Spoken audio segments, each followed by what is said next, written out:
Hello guys, എല്ലാവർക്കും ഒരു വിഷമിപ്പിക്കുന്ന ഒരു വാർത്തയിലേക്ക് പോകാം. ഞാൻ ചുമ്മാ ഇങ്ങനെ ഈ റീൽസ് കണ്ടുകൊണ്ടിരുന്നപ്പോഴാണ് കേട്ടോ ഗായ്സ് കണ്ടത് അർജുൻ്റെ വീഡിയോ. ഇതല്ല ഇത് അതിൽ തട്ടണേ, നമുക്കൊന്ന് കേട്ടു നോക്കാം ഗായ്സ് ആ വാർത്ത. അപ്പോൾ ഗായ്സ് വീഡിയോ ലൈക്ക് ചെയ്യണം ഗായ്സ്. സെപ്റ്റംബർ 25 നമുക്കും മറക്കാൻ പറ്റാത്ത ഒന്നാണ്. കോഴിക്കോട് കണ്ണാടിക്കൽ സ്വദേശി ലോറി ഡ്രൈവർ അർജുന്റെ ഓർമ്മയുണ്ട്. അർജുന്റെ മൃതദേഹം ഷിരൂരിലെ ഗംഗാവലി പുഴയിൽ നിന്ന് കണ്ടെത്തിയിട്ട് ഇന്നേക്ക് ഒരാണ്ട് തികയുകയാണ്. 2024 ജൂലൈ 16 ഷിരൂരിലുണ്ടായ പിന്നാലെ കാണാതായ അർജുനായുള്ള തിരച്ചിൽ 72 ദിവസമാണ് നീണ്ടത്. സമാനതകളില്ലാത്ത തിരച്ചിലായിരുന്നു. അത്ഭുതങ്ങൾ സംഭവിക്കട്ടെ എന്ന പ്രാർത്ഥന.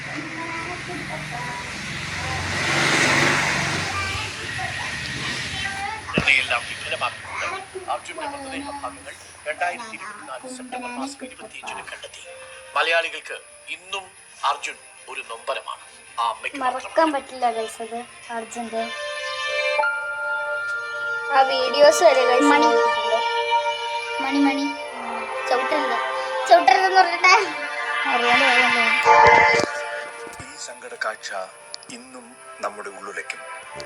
72ാം നാളാണ് ഗംഗാവലി പുഴ ആ ഉത്തരം നൽകിയത്. ഒരു അത്ഭുതവും സംഭവിച്ചില്ല.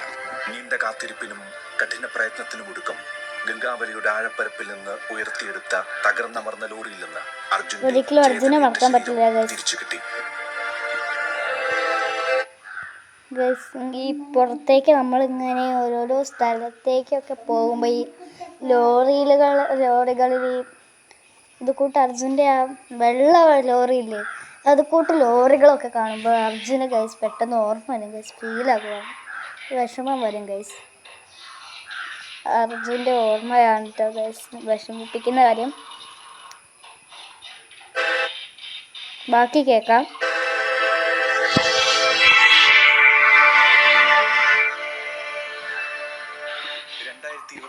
ജൂലൈ 16 പുലർച്ചെയോടെയാണ് മരത്തടി കയറ്റിയ ലോറിയുമായി കോഴിക്കോട് കണ്ണാടിക്കൽ സ്വദേശിയായ അർജുൻ കർണാടകയിലെ ഷിരൂരിലെത്തിയത്.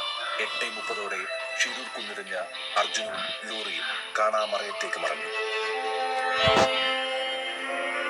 അന്ന് രാത്രി തുടങ്ങിയതായിരുന്നു സഹോദരൻ അഭിജിത്ത്, സഹോദരി ഭർത്താവ് ജിതിൻ, ലോറി ഉടമകളായ മുബിൻ, മനാഫ് തുടങ്ങിയവരുടെ നിരന്തര പരിശ്രമം. അപകടം നടന്ന 3ാം ദിവസമായിട്ടും രക്ഷാപ്രവർത്തനം കാര്യക്ഷമമല്ലെന്ന് തിരിച്ചറിഞ്ഞ റിപ്പോർട്ടർ ടിവിയും അർജുനെ കണ്ടെത്താനുള്ള ശ്രമങ്ങൾക്ക് പിന്നിൽ ഉറച്ചു നിന്നു. അർജുന്റെ ജീവിതവും മരണവും അനിശ്ചിതത്വമായി അവസാനിക്കരുതെന്ന കുടുംബത്തിന്റെ നൊമ്പരം അങ്ങനെ കേരളം ഒന്നാകെ ഏറ്റെടുത്തു. ഗംഗാവലി നദി പോലെ വേലിയേറ്റവും വേലിയിറക്കവും നിറഞ്ഞ ദിനരാത്രങ്ങൾ.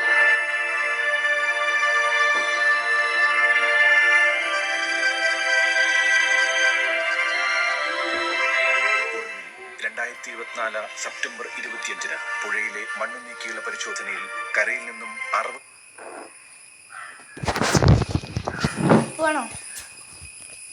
ബാക്കി കേൾക്കാൻ അകലെ ജലനിരപ്പിൽ നിന്ന് 12 മീറ്റർ ആഴത്തിൽ നിന്നാണ് അർജുന്റെ മൃതശരീരം കണ്ടെത്തിയത്. നാടിന്റെ മുഴുവൻ സ്നേഹത്തെയും ആദരവിനെയും സാക്ഷി നിർത്തി സെപ്റ്റംബർ 28 കേരളം അർജുന് വിട നൽകി.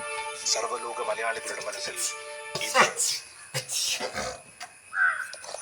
അപ്പോൾ ഗൈസ് അർജുൻ്റെ കഥ കേട്ടിട്ട് വിഷമമായതുകൊണ്ടെങ്കിൽ ഇതിൻ്റെ അടിയിൽ കമൻറ്റിൽ ഐ ലവ് അർജുൻ എന്ന് കമൻറ്റ് ചെയ്യണം.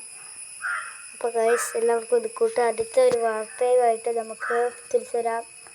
അതുവരെ എല്ലാവരും ജാഗ്രത പാലിക്കുക.